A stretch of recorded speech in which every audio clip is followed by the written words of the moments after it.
Okay, so we were speaking about we were continuing to speak about the complete tzaddik and the incomplete versus the incomplete tzaddik. The only difference between the two is that the incomplete tzaddik still has a vestige of evil within him, even though it's completely dormant and almost non-existent, but it's still there, still there.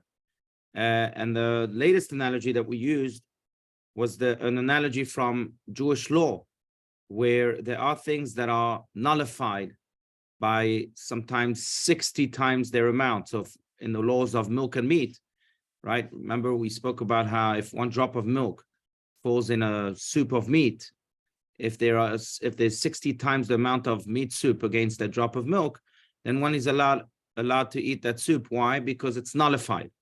That drop of milk is completely nullified. It won't affect the soup of meat whatsoever. That's the same type of nullification of evil that the incomplete tzaddik has.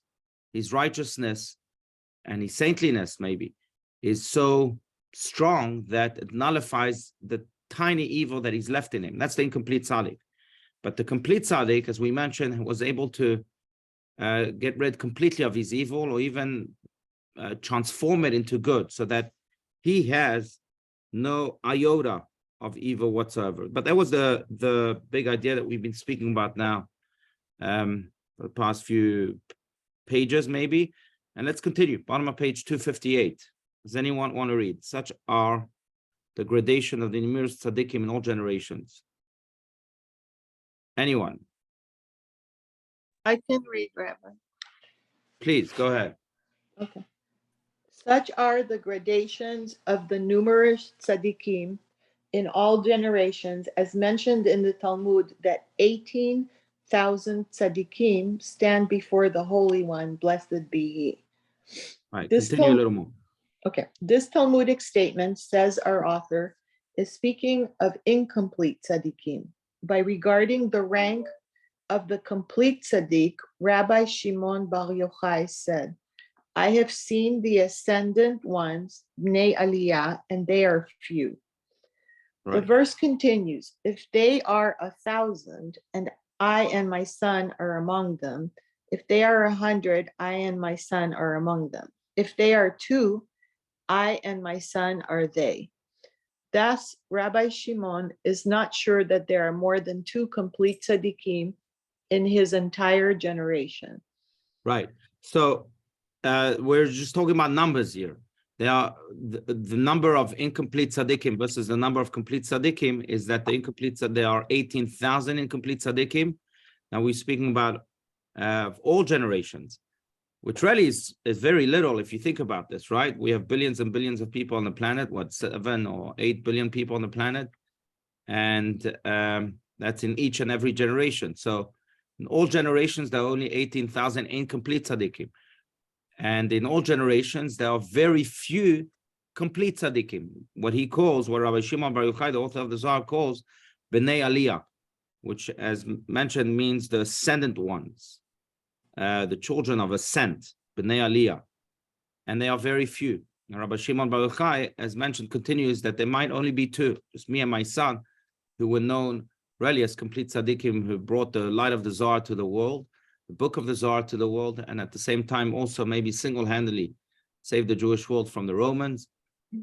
And at the same time also still have their mark until this very day on the teachings of Judaism and on the pathways of Judaism altogether. But there are very, very few complete tzaddikim. Now, I just want to bring your attention to 2 things. One that will be related to, and that is that the complete tzaddikim here in this context are not called, pay attention, they're not called complete tzaddikim. They are called Bnei Aliyah, which means, as mentioned, the children of ascent. Why use that word? Why use that name? Children of ascent? What does that mean? So Rabbi Stans will explain this, and the Tanya will explain this too. But I just want to add one thing also, and that is that we see the number 18 again. We're going to talk about this children of ascent, the complete tzaddikim soon, but the incomplete tzaddikim, we said there's 18,000 of them. And again, we see the number 18. It's interesting because we say that there are hidden tzaddikim in every generation. There's 36 of them. Again, the number 18 times 2. And very often that number is used in the context of the righteous, just to put a Kabbalistic spin on it. And that is that because really the goal of the tzaddik is to bring life. The numerical value of life is 18, chai, as we all know, because their goal is to indeed bring true life to this world and to bring the life of the Torah to this world. The Torah is very often called the tree of life, Etz Chaimi. That's what they do. And therefore, we see the number 18 or 36 or 18,000 as in this context attached to the Zohar, which, by the way, practically, let's also bring it down to our level, which also means that if we wish to be righteous, maybe not 24/7 like these tzaddikim, but at least 1 hour a day, half an hour a day, then we have to dedicate a few minutes or half an hour, whatever it is, a day to bring life to someone else, whether it's physical life, like visiting the sick, or whether it's spiritual life, like teaching people Torah, or like doing a mitzvah for someone else. That's what life is. Etz Chaim, tree of life. And because really, that's what it means to be righteous. And again, that's why this number 18 is always attached to them, whether 18,000 or 36 or in other texts also. But that's regarding the 18,000. Now, the complete tzaddikim are called again the children of ascent. Why are they called the children of ascent or the ascendant ones? So Tanya continues to explain, but again, please feel free to speak your mind so that this isn't just a monologue. So really, if you have any comments, unmute yourself and please share. Otherwise, we'll continue because it's interesting why they are indeed called the ascendant ones. Okay, let's continue. 259, the reason. Does anyone want to read? Vera, do you want to continue? Margot, Okay. Jordan, anyone? The reason they are called ascendant ones is that they transform evil and make it ascend to holiness. Right. The Hebrew word aliyah means ascent. Thus, the term bnei aliyah, usually understood to mean the lofty ones, literally means the ascendant ones, which our author here interprets as a reference to those who have achieved more than mastery over evil, actually affecting its ascent to holiness, having transformed the very composition of their souls so that the klipa within it is elevated to holiness. Right. So the tzaddik in general, as we said, brings life to others. The complete tzaddik, what they do is that they transform evil. Not only they bring light to others, but when they encounter darkness, they transform it into life. When they encounter evil, they transform it into goodness. That's why they are called the children of ascent, because they ascend the lowliest level of this world to the highest levels of the heavens. They transform evil into good. They transform earth into heaven, so to speak. That's why they're called the children of ascent. They do that first and foremost with themselves, with the evil within themselves. And by the way, again, to be as practical as possible, we can do that each in our own way, maybe not in the entirety of evil within ourselves. That most of it has to be subdued. That's why we are lucky if we are Beinonis, that we spoke about. And that's the person who constantly struggles, but also constantly is able to control himself without even having an evil thought, because he's able to immediately reject it from his mind. But at times we are able to transform evil like the complete tzaddik. How do you do that? If you have a certain inclination and you channel that inclination towards good, then you've in a way transformed that inclination, that evil, into good. So for example, if someone, to use a simple example, someone loves to eat. People love to eat. They can't control themselves. They see good food, they're all over it. Yeah. Now, how do you control yourself? So the Beinoni, what he does is that he stops a few minutes, says, I'm not going to jump all over the food. I'm going to wait a few minutes or an hour, control myself, and then engage with the food so that I'm more dignified and more in control when I engage. The complete tzaddik, what does he do? Says, okay, I have this desire. Not only am I going to control it by waiting, but I'm going to wait until Shabbat. On Shabbat, it's a mitzvah to eat, to honor the Shabbat. So I'm not going to have the food now. I'm going to keep it for Shabbat. And on Shabbat, I'll eat it. Then I can have pleasure from it because it's Shabbat. I'm doing it in honor of Shabbat. So he controlled now. Not only did he control, his inclination, but he took that evil that he had within and channeled it completely for holiness. And that can be done with many of our evil inclinations. But That's really what the tzaddik does, the complete tzaddik does all the time. And therefore, they are called children of ascent. They're able to take all these lowly levels and ascend them to the highest of highs. That's that. Now, it doesn't stop there with the complete tzaddik. The complete tzaddik does that for himself, for his own inclinations. Now, what's interesting is that complete tzaddik is obsessed with the world too. And he does it with people around him, with the world altogether. He ascends them, he lifts them up. You know, it's interesting because we just had the yahrzeit of the Lubavitcher Rebbe last week, and in a way, that's very much what he did. Not only did he ascend his own evil, if he had any, but certainly he was a tzaddik in many ways, but he also ascended, made everyone ascend, everyone that was around him, he lifted them up. Every encounter, he lifted them up. We were just speaking here on Thursday night with a member of our community. Many of you know him, Colton, who said that he knows this foot doctor who's apparently world famous, and he would treat the Rebbe. And it's interesting because this is the way he put it. He said that he would go, this doctor told him that when he would go and treat the Rebbe, every single time he left, he felt as if he was being treated on. Not him treating the Rebbe treating him. And I asked Colton, why do you think that is?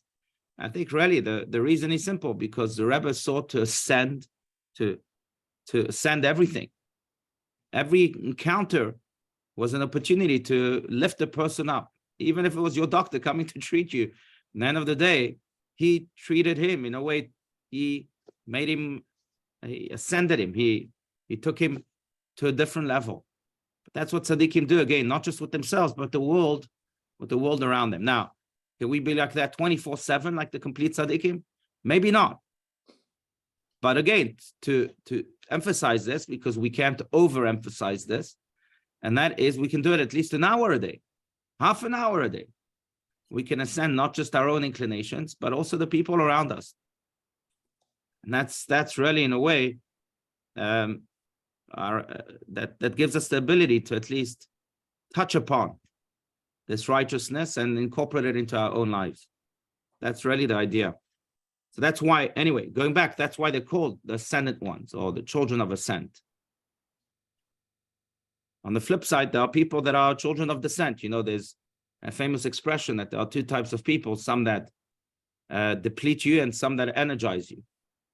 The tzaddik energizes you, but in a spiritual way also, he elevates you. Anyhow, okay, so that's that. That's the children of ascent. Any comments? Please feel free to speak your mind. Anyone? If you want to unmute yourself, feel free to do so.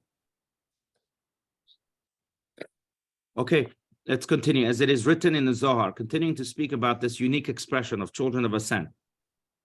Please, anyone. Vered, you can continue to read, or anyone else again. As it is as it is written in the Zohar. Okay.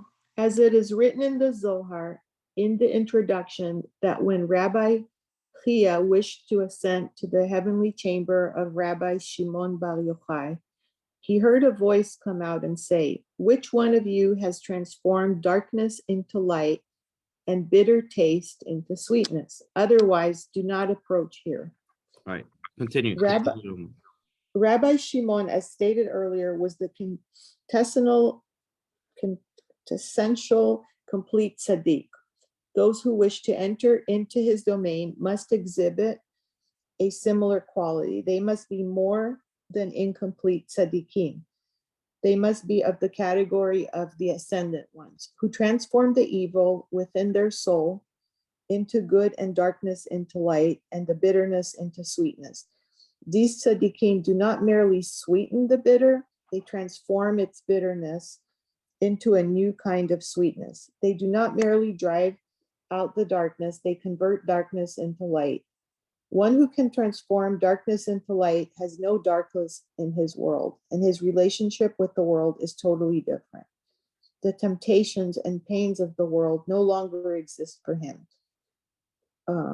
For him, no concealment exists, no partition that separates the divine from the earthly, no gap between the physical and the spiritual. Right. Okay, just continue here with this very good story about Rabbi Levi Yitzchak Berditchev.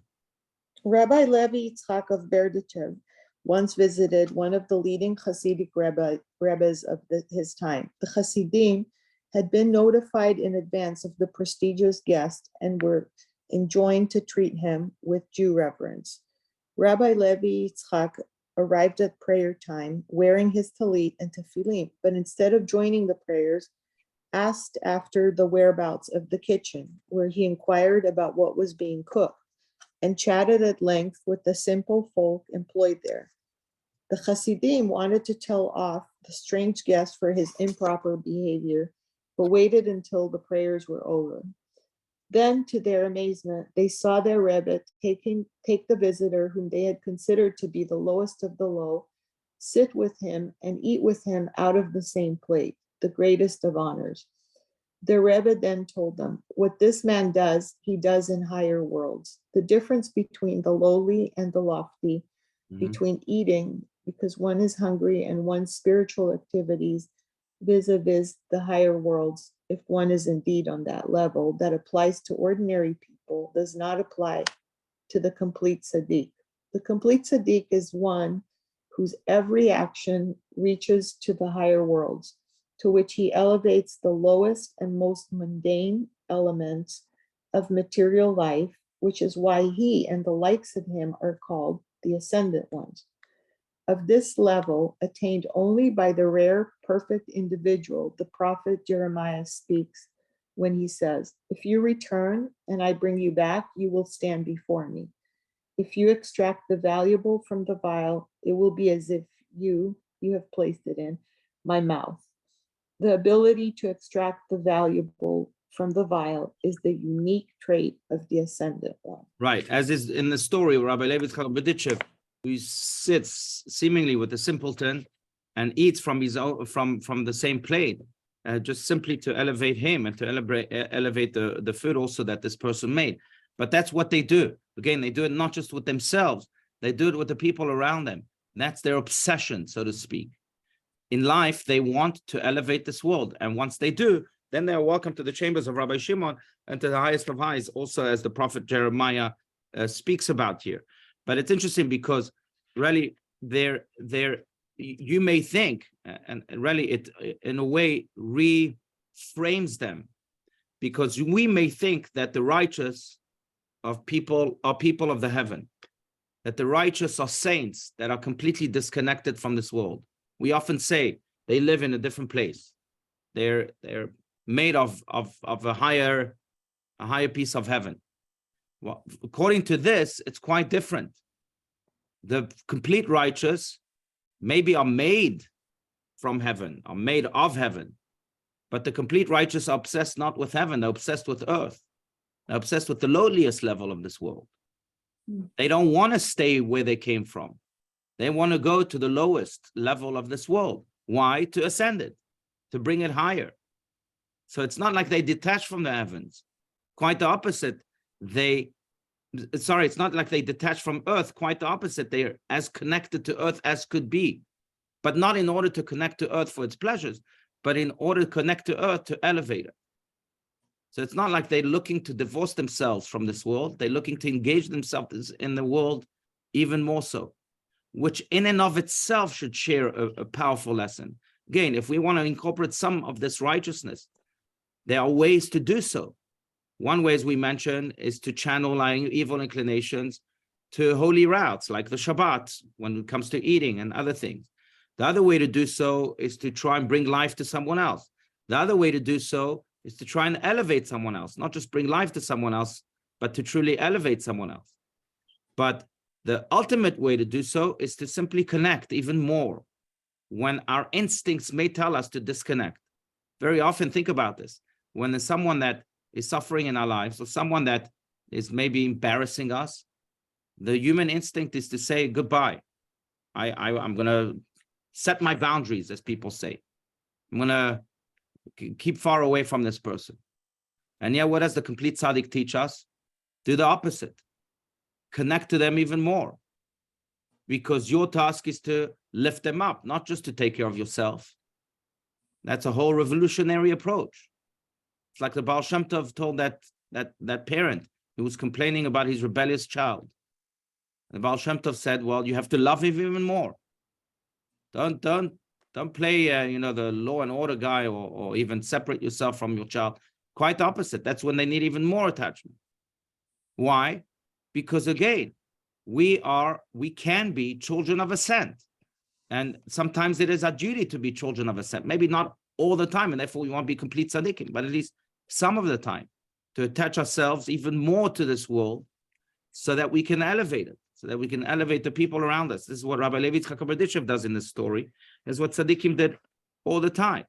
They sought to find the lowliest people in order to elevate them to the highest, not just themselves. That's why they're called Bnei Aliyah. In a way, again, I'm going to go back to Lubavitcher Rebbe, who I think embodied, personified that quality.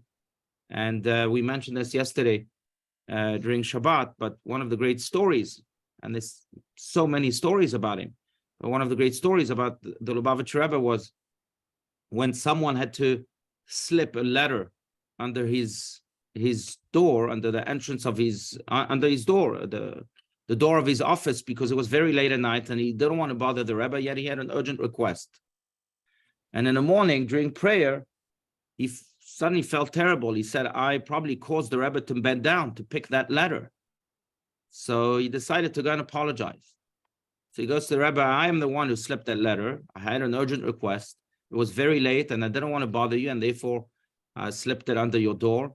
But I realize now that I probably caused the Rebbe to bend down. The Rebbe is an elderly man. I don't want to do that. And out of respect for the Rebbe, it was wrong of me. And the Rebbe said, I'm surprised at what you're saying. After all, that's my task in life, to bend down and go as low as possible in order to elevate. So you only help me fulfill my task.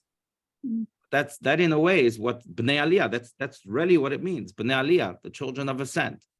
Sometimes we have to go down. Sometimes it's uncomfortable, even though, again, we might have some instincts that tell us, no, separate yourself even more. But sometimes that's our task, to go down in order to ascend, not, God forbid, to remain down, but to ascend and make the people around us also ascend to the highest of levels. That's what complete tzaddik can do, but that's what we can do also. Again, if not 24/7, then maybe half an hour a day, an hour a day, and connect ourselves even more. And by the way, the only way to do that is with unconditional love. Unconditional love. You can't connect without love. So that's really what the tzaddik is about. He's not a man of heaven. He's first and foremost a man of earth that connects earth to heaven. But that's maybe a better way to put it. Okay. Again, I'd love to hear your comments. No one spoke today. If you're like, this may sound like a silly question, but yes, please, Elisabetta. Are there women tzaddik? Are there women tzaddikim? Of course, absolutely. The Tanakh is full of them. In fact, if you think about this, I mean, there's many of them. First of all, matriarchs, etc. But then you have Devorah, you have Esther. If you think about this, the miracle of Purim is named only after a woman. Even though Mordechai was very much a part of it. But because Esther, according to Kabbalah, was on a higher level. So women usually are even on a higher level than some of the men. So yeah, there you have plenty of examples. I'm sure in this group we have a few examples. If you want to reveal yourself, please feel free to do so. But on a different thought, if you're a real tzaddik, you don't reveal yourself, you stay humble.